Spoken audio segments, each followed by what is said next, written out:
And of course, person to person that is different. Some people are more available to this and ready, and some aren't. But I've never worked with anybody in the past 3 years that I put my finger on their third eye and they did not feel anything. Right. You know, maybe the feeling was short and went away.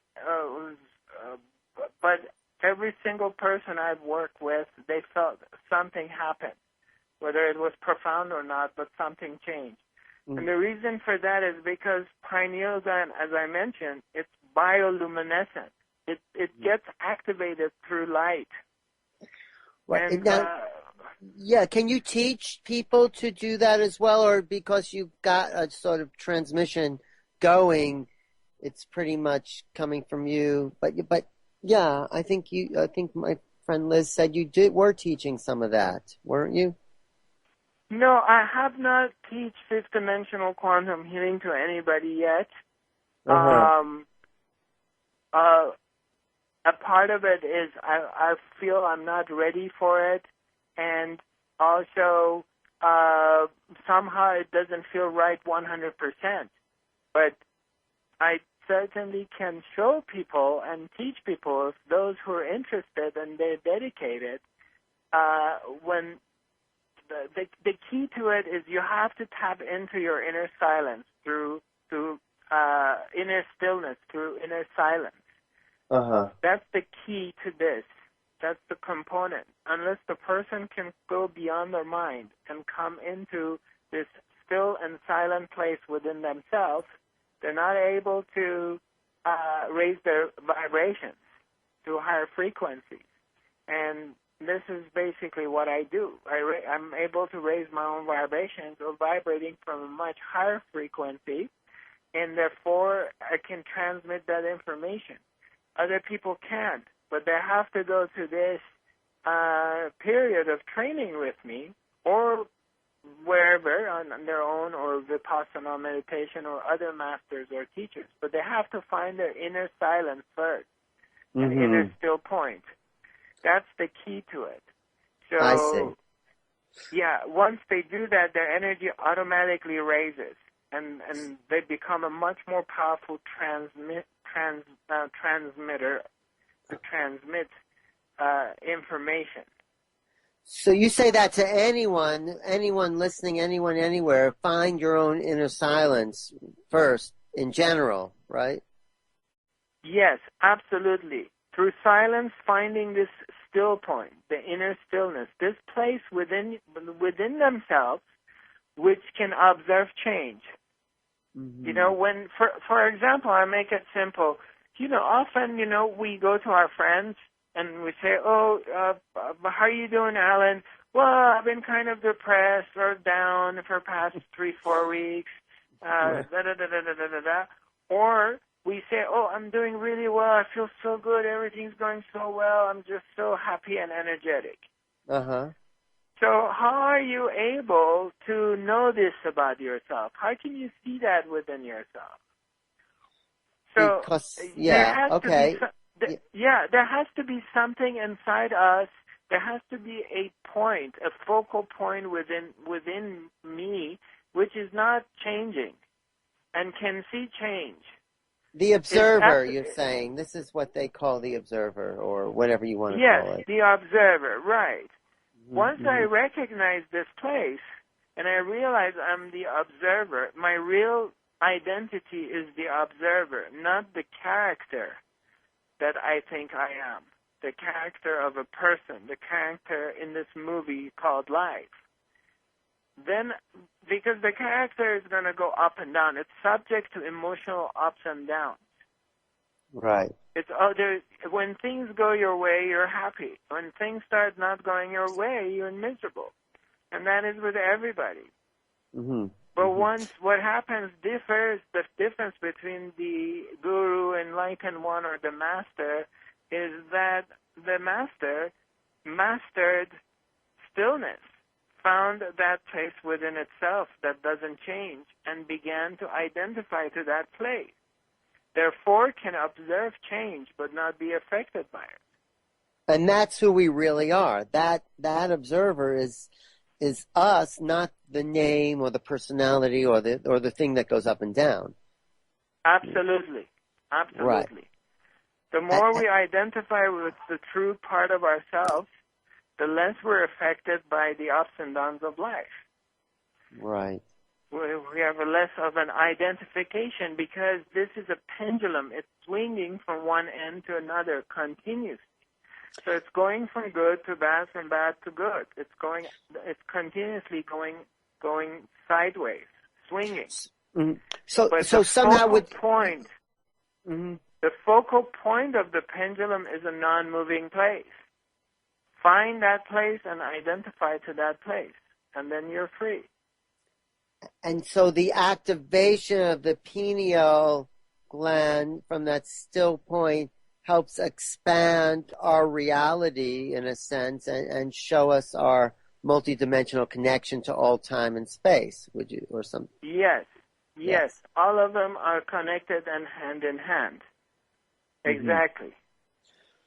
So, right. Sometimes, go ahead.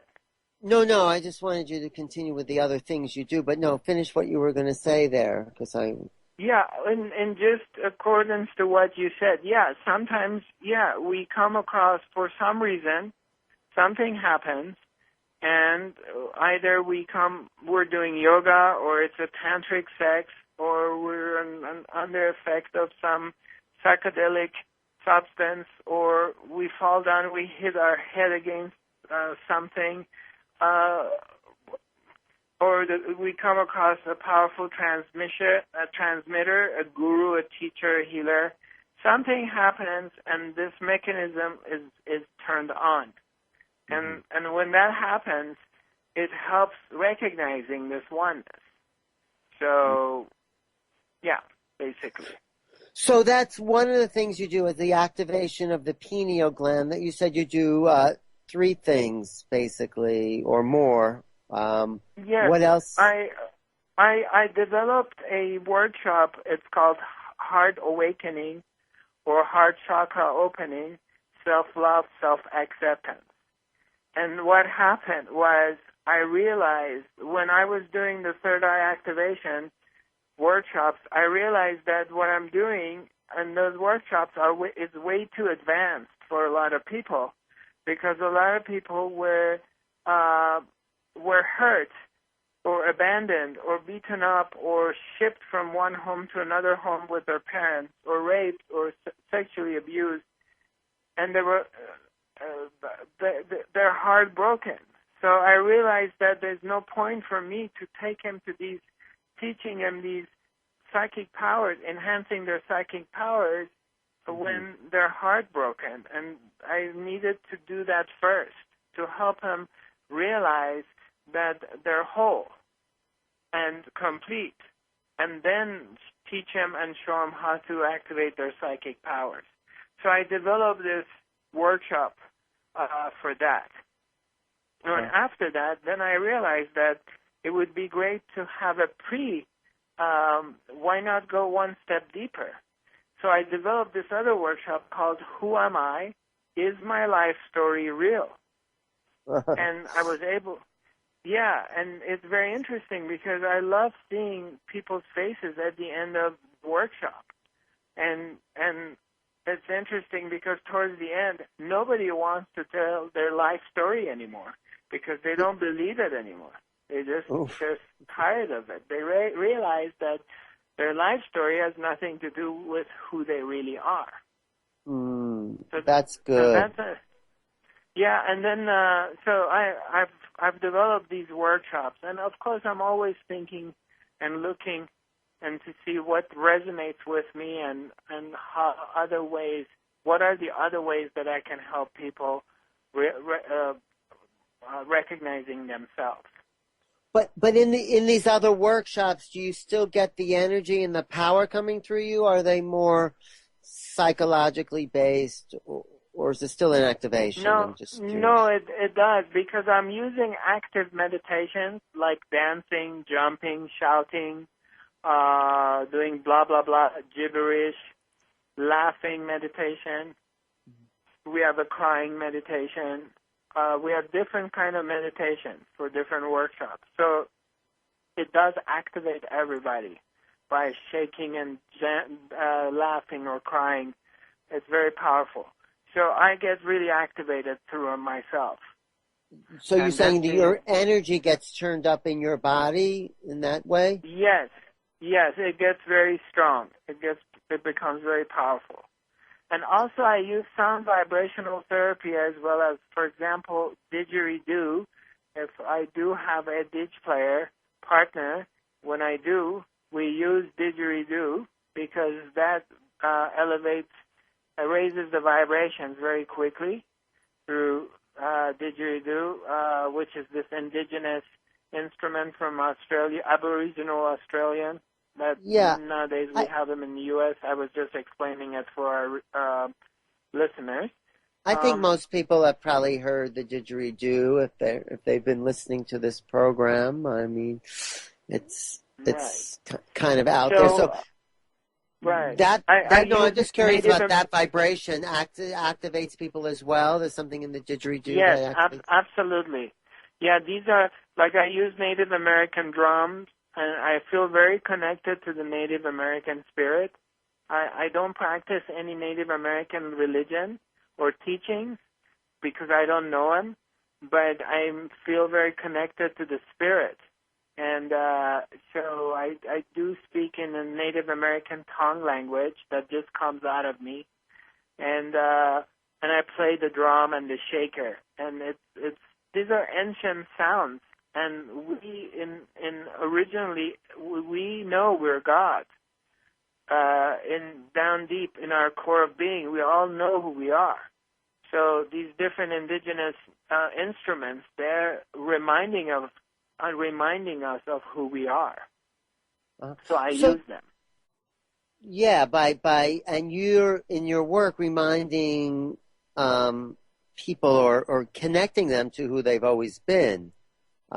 Yes. But do you think we are actively going to meet, in a way, another civilization, a fifth-dimensional civilization? I mean, it is us, but are we encountering like these beings that came to you and guided you? Are they, in a way, going to start to flood the planet and have this whole other level of interaction here with people?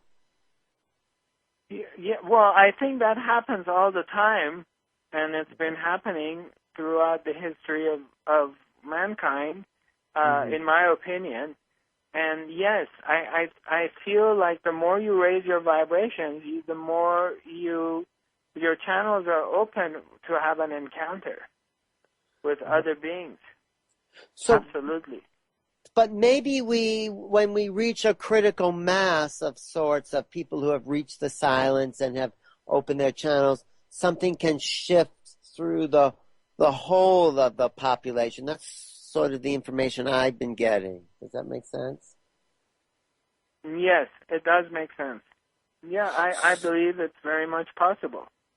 So right now we're really like on the front lines, initiating these levels of awakening, and as more and more people go through this, it feeds the morphogenetic field, and maybe more people have an easier time accessing those levels. Well, I think the primary primary levels are always going to be there. Like the planet of Earth that was in Second World War, and there was all these stuff happening, that kind of consciousness, those levels, the way I see it, is simultaneously existing. Those levels are never going to change. By raising our vibrations, we travel through different levels.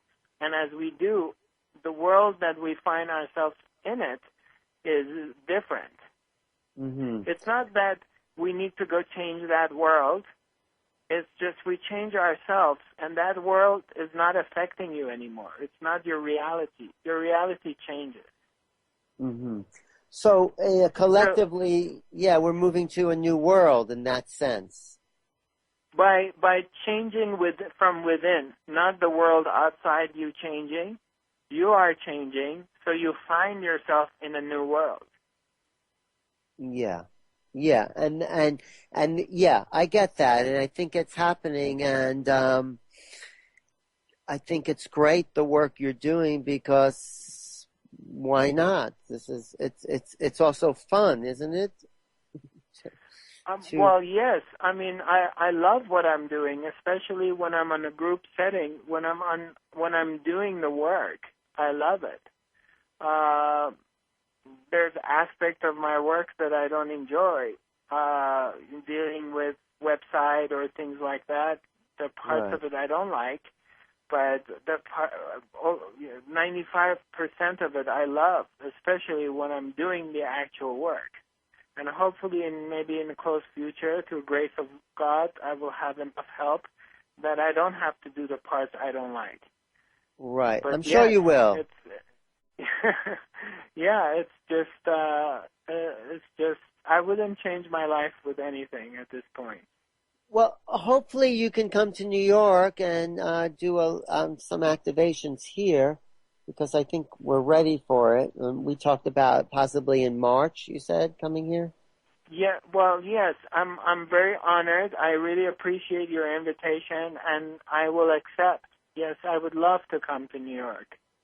Well, what is your schedule now for people who are interested? Where are you? You're in Sedona now? Yes, I'm in Sedona on October 5th at Alchemy Conference in Los Angeles. I'm doing a 1.5-hour fifth dimensional quantum healing, which it's focused at the healing work. It's a 1.5-hour workshop. And then on the 6th, I go to Norway, October 6th. I do have, I'm attending 2 conferences in Norway, one in Tromsø and the other one in Oslo at Lillestrøm. And I have 5 workshops scheduled at this point. What are those conferences about in Norway? What are they about? What's the subject of the conference? I'm sorry, I didn't hear you. Conference or workshop? No, the conference is in Norway. What's the subject of the conference? What's the theme? Both of them are similar to Conscious Life Expo in Los Angeles.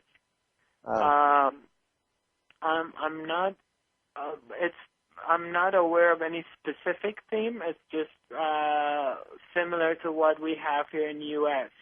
At a Conscious Life Expo type or New Life Expo type, and there's different participants that offer different things. Just like here, from vitamins and supplements and books and things like that to crystals to healers and speakers and everything else. So how long do you spend in Norway?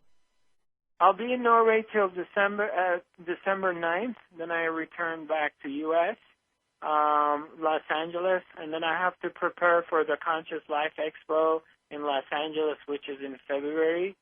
And then I believe I'll have a workshop or 2 after that. And I'm open for March.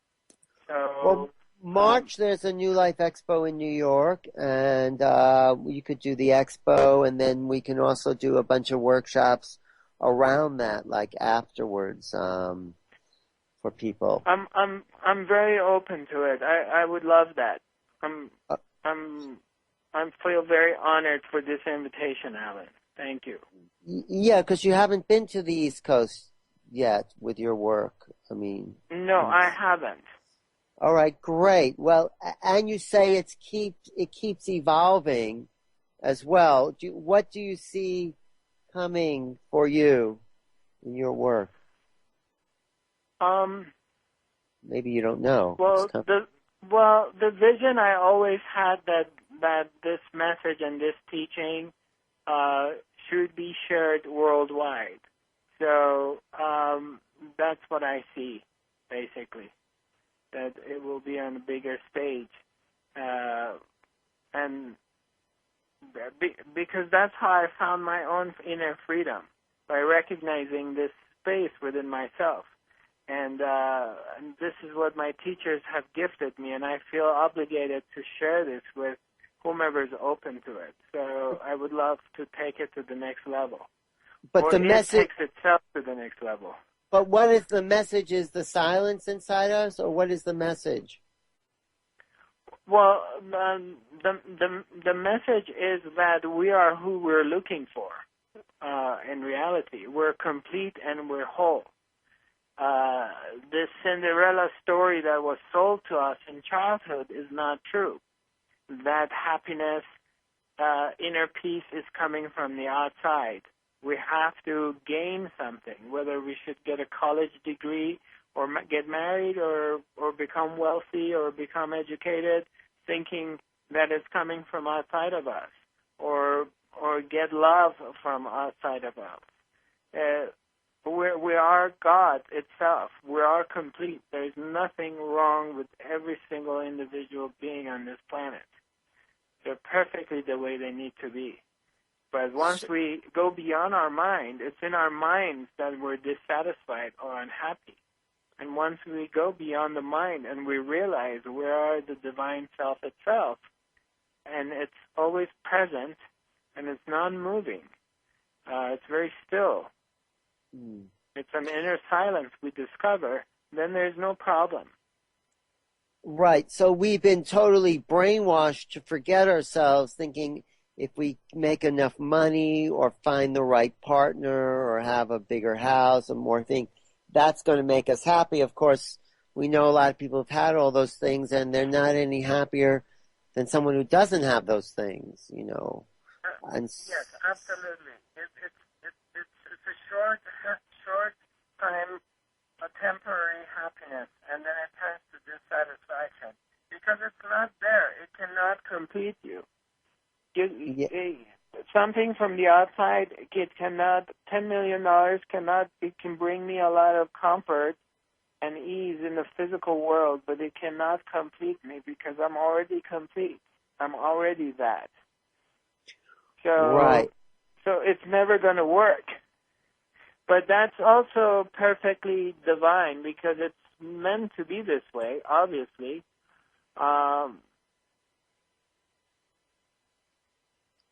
But in the meantime, it appears that there are some light workers out there. Their job is to help and spread the love and awaken other people to this truth.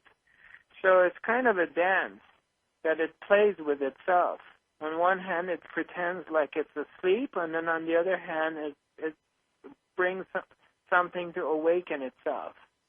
It's difficult from someone who's looking at it from a duality point of view to understand it. But when you go to a non-dual space, all of a sudden you realize, oh my God, the whole thing is perfectly divine. There's nothing wrong with it. It's just the way it wants to be.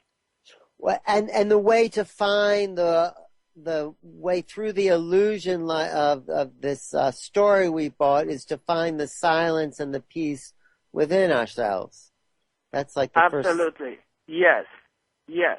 Because where is the? I mean, besides, if I torture your body, yes, you're going to suffer. But outside of that extreme example, where is the problem?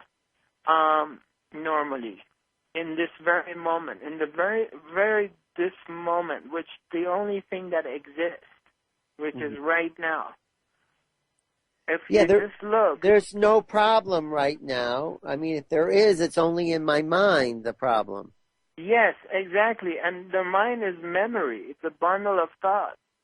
So if we play a game, let's play a game. And I don't know how much time we have or not, but let's play a game. We have as much time as we want. No, but we have as much time as we want, really. It's fine. Right. Well, let's for one minute, let's play this game and let's put memory away. And we're not referring to anything of memory, and we'll put our memories away. And in this very moment, as we're sitting, is there a problem? No, this is Byron Katie. There's just this. There's nothing else but this. There couldn't be a problem because there's just this now. It's an eternal now. It's always happening in this very moment. and the rest of it is in the memory, which is like garbage can. So we go, or when, let's say, you're crazy about this guy or this girl, and you don't get her or get him, and she breaks your heart or whatever. Something powerful, emotional happens to us, and we are hurting in a moment. It really hurts.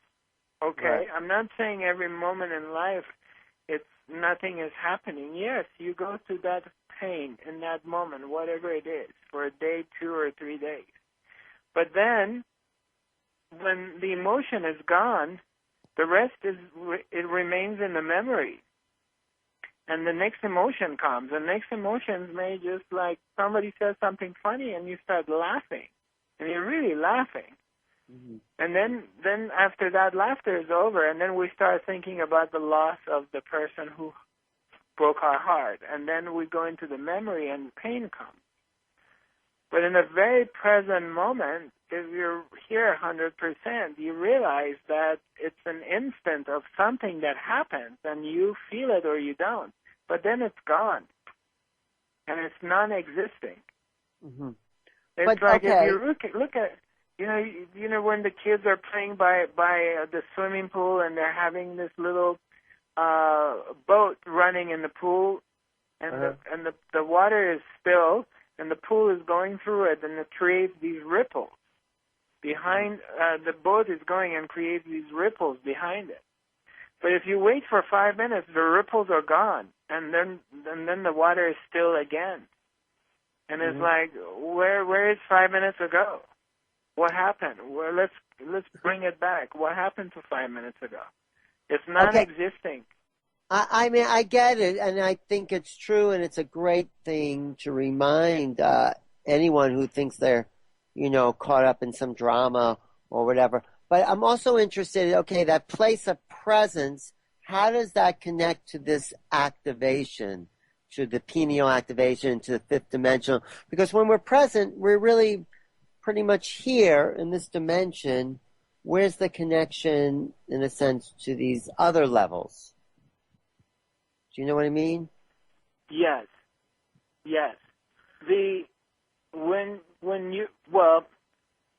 What happens is if you can just be present like the way I described, your vibrations begin to rise automatically. Mm-hmm. It's almost an automatic change in your vibration. Every time you can tap into this being eternal presence, if you pay attention, you notice that you're vibrating differently. Now, if you can create a continuous of this, continuously being in this place, then you will experience a much stronger vibrational field around you. And that's what activates the pineal gland, or can activate. I'm not saying that's the only thing that does it, but it does affect it. So then these other levels of reality start to appear, in a sense, would you say, when we're really present here? Because they're also present here, in a way. Those multidimensionals, those beings, those levels of consciousness, they're also right here when we're aware. All of them, yes. They're all occupying the same space. All of them. But you just don't run into it because you're not vibrating that certain frequency.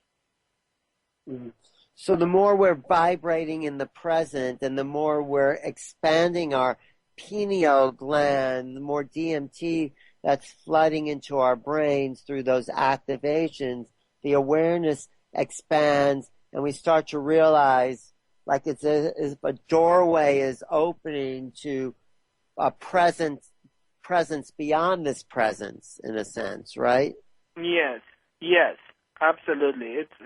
It creates a chain reaction, correct. And that's when these interactions with these beings and levels of consciousness occur.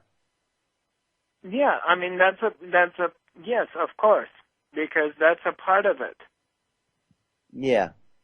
But what else were you going to say then with Oh, nothing. Nothing. Yeah. No, but I mean, I'm just curious. So are these, like you talked in the beginning with these voices and these beings, are they more present with you as you go deeper into the work, or do they become sort of integrated into you? Well, as I mentioned again, that when I go in the zone and I'm doing my work, it's very clear to me that a bigger intelligence, we can call it God, or we can call it the entity, or the supreme soul.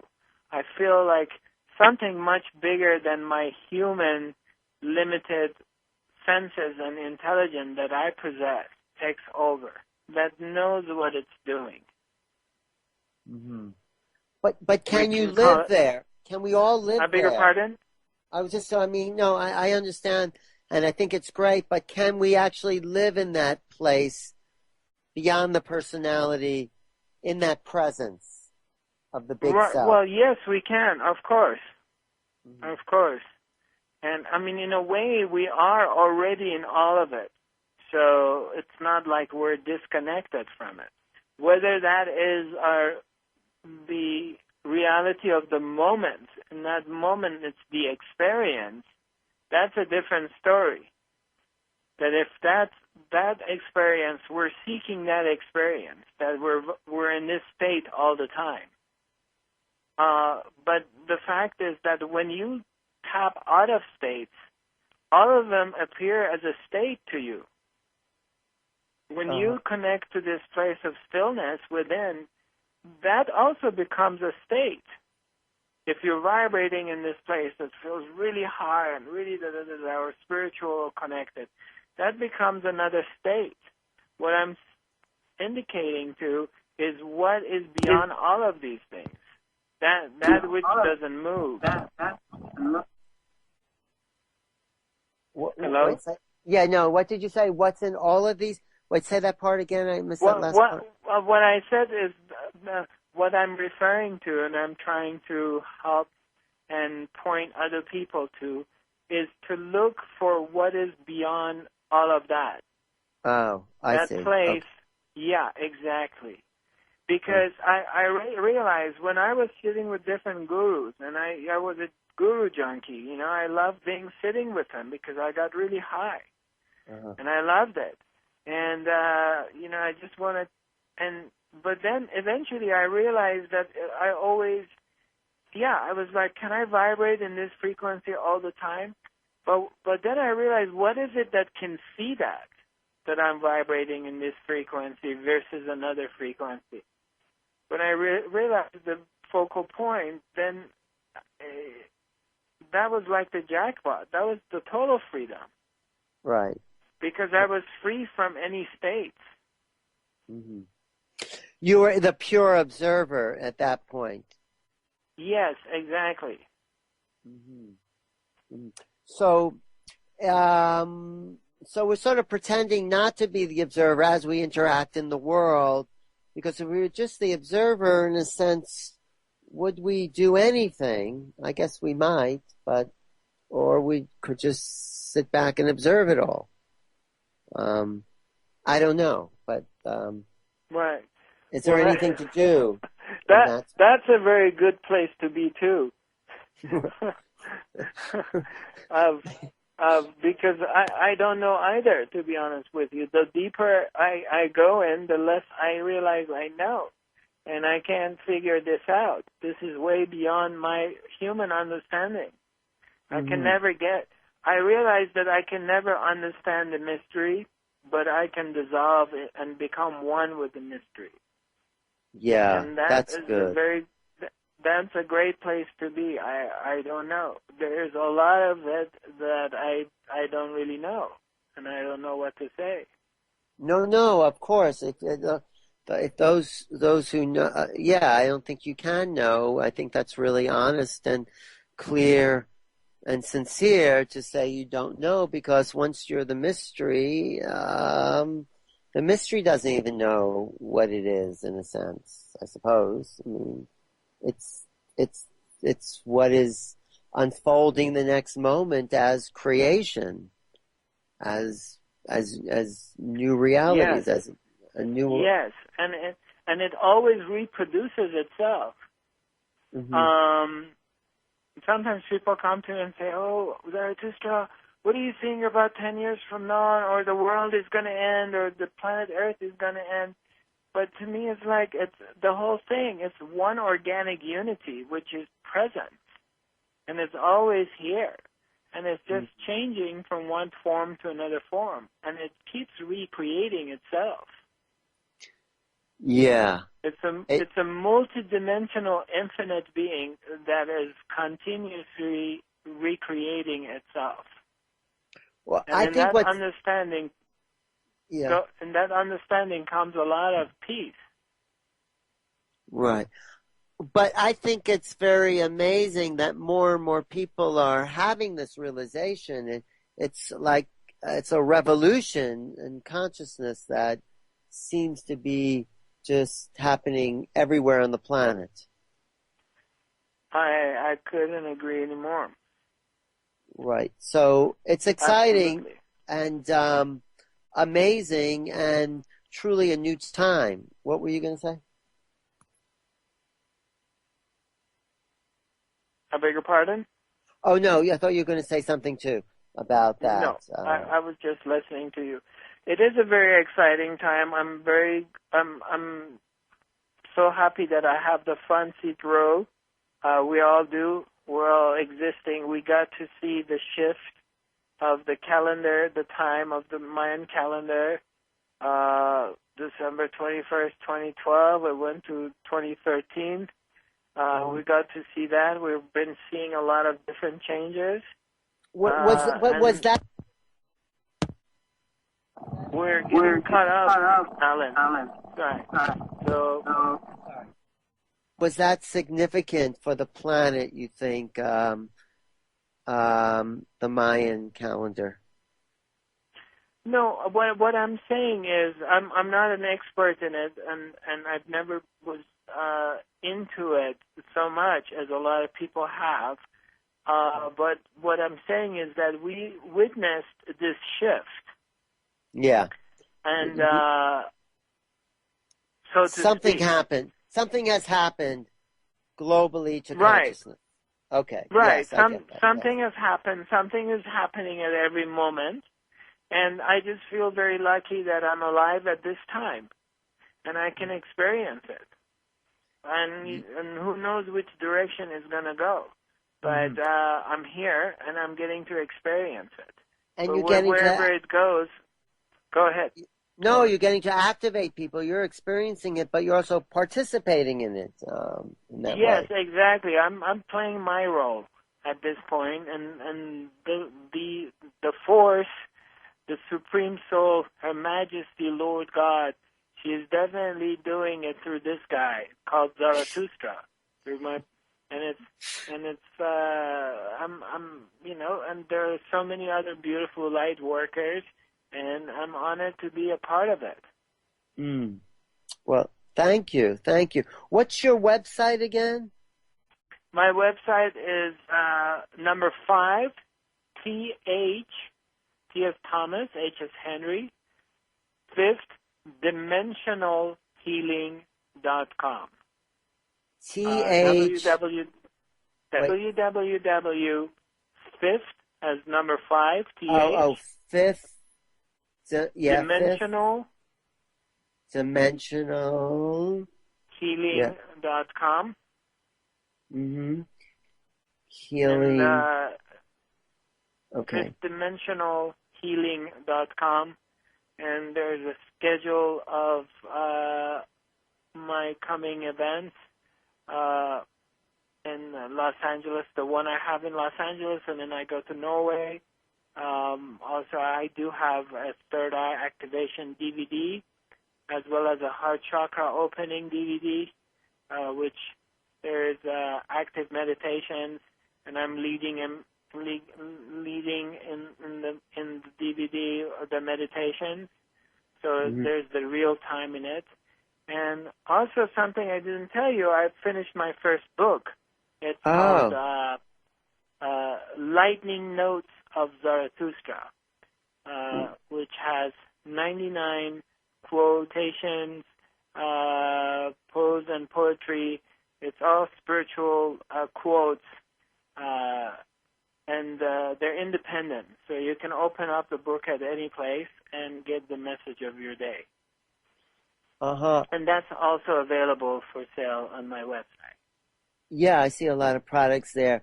Just one other question. So you talk about fifth dimensional, which is this place of stillness and silence, expanded awareness. What's sixth and seventh dimensional? Do you have that is beyond my understanding. At this moment, maybe. Well, yes, at this moment, because when I go into the fifth, I dissolve, and there is no more me questioning anything. So, all right. When I get it'll be seen. When I get to fifth dimension, I disappear. So there's no one there asking what is sixth and seventh. So I never got that answer. All right, I get it. But sometimes you're just a third and fourth dimensional being. Right. I get it. So no, it's great, and I'm really happy you're doing what you're doing, and people are benefiting, and that you're having fun, and other people are having fun, and the planet's awakening. It all sounds great. I mean, it's. Well, thank you, and I thank you again for inviting me on your great show. And also thanking all our listeners. I hope I was informative, was able to share. I can ask if we have. Do you have to go? I mean, maybe we have a time for a question if anyone. Yes, absolutely. I'm available. Is interested in the question. I know I have some people on my texts that are. So, are there any callers? But I can ask the engineer, Doug, are you still there? Can you, I can ask if there's what the number to call, actually. If you go to BBS Radio, I guess everyone listening is on BBS Radio, but hey, Doug, are you there at BBS? Yes? I am here, yes. I'm just seeing if Doug is there, who's engineering, back at the station to, let me see if, I'll give people this number, but, okay, so you're going to be in Sedona pretty much till you go to Los Angeles, right? Yes, I'll be here till, September 23rd, and then I go to Los Angeles, be there for 2 weeks, and then I head out to Oslo. Okay, so Norway. you do. Doug, are you there? Oh. But I'll wait till. Oh, what's the number people can call if there's a question? 1 moment, please. And then you also did private sessions, right? Yes, Oh, okay. Let me just write this down. 888. Yes. On Skype, if you'd like. Yeah, send it to me on Skype. Yeah. But you talk about the private sessions you do? Yes, I also offer private sessions, whether it's for physical healing or emotional healing or a spiritual awakening. I do offer individual sessions. As well as I'm available for small private workshops with small groups in case somebody's interested, and as well as larger groups, of course. Oh, great. Yeah. So let's see. The number here is, I think, 888-627-6008. Maybe we have time for maybe just one or two questions. I should go soon. So you, Norway seems pretty open to you, don't they? Yes. Norway had opened up in past 2 years, and it's becoming more interesting. It's just, it's beautiful to see the group of people I've been working with, they're all blossoming. and the changes happening to them. So many of the people I work with, they're going through healings through all these different levels. And a lot of people come to me because their heart's broken, or they feel they're not good enough. There's no self-love and self-acceptance. And it has nothing to do with their physical appearance. Some of them are very, very attractive-looking people. And you would have never imagined that they are going through these kind of emotional issues. But this is, to me, is sort of an epidemic, this issue of I'm not good enough, I'm not being loved, because my mommy told me or my daddy told me or they shipped me or they to another home and they abandoned me. This is really, really huge. And I've been having a lot of success working with people in my workshops or either on an individual basis, helping them recognizing that they are whole and they're complete and they're beautiful, and for them to accept themselves. Well, okay, I got a question similar to that along the lines from a listener, a friend of mine. She asked, to relieve anxiety and fear, living in the present and conscious when you're affected by other people's thoughts, how can you shield yourself or protect yourself from other people's, I guess, negative thoughts and things like that? Right. So what was the first part of this question? Because it says to relieve anxiety and fear and live in the present and be conscious. But, you know, how do you stop being affected by other people's thoughts? I mean, you know, because they can create anxiety and fear and all that. Yeah. Right. Well, I'm personally around a lot of people, and sometimes I'm in situations that there is a lot of anxiety and thoughts up in the air, passing through. Mm-hmm. But I know they're not my anxieties. Mm-hmm. So sometimes I may be experiencing it. Maybe I wake up in the morning. This happens to me at times in Los Angeles, or if I'm in a big city. But wake up in the morning and all of a sudden my body's shaking, and I wake up with anxiety. It doesn't happen very often, but it has happened. And what I do is I just look at it and I tell myself anxiety is present. It's here. I don't try to fight it or get rid of it. I just acknowledge its presence. Mm-hmm. And since I'm a sentient being and I'm aware and conscious and I'm becoming more sensitive, I can feel things much more or more profound than before. So I have no choice but to be aware of it. Mm-hmm. But then I don't take it personal that it's me who is in anxiety. This is my body and my emotions experiencing anxiety, and I do acknowledge it. I acknowledge the emotion. Let's say if I get angry or if I get jealous or whatever is the emotion. And it's very overwhelming and powerful. It's very real, and it's here. There's no way of denying it. I acknowledge it to myself. I'm angry. I'm really angry is here. You accept it. You accept that this is how you're feeling. I beg your pardon? I'm saying you would just accept it. This is what's present. This is the emotion that's present. I accept it as what is going on because they're all passing by. All the emotions, and thoughts, none of them are permanent, so they can't have a permanent hold on you. They're all passing through.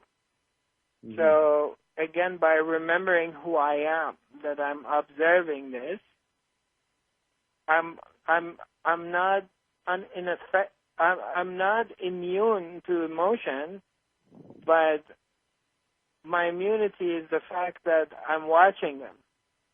Right. And I'm They're aware not you. They're not. Right. It's not you. You can see, you can observe the sensation of them and not identify with them, I think is what you're saying. Correct. But acknowledging it. Right. You're not ignoring it. You're not. Yeah. Right. Because if I resist it and try to push it away, it becomes more persistent, and I'm involved with it. But if I acknowledge it, then it just has nothing to hang on, and it goes away. So this is one aspect of answering your friend's question.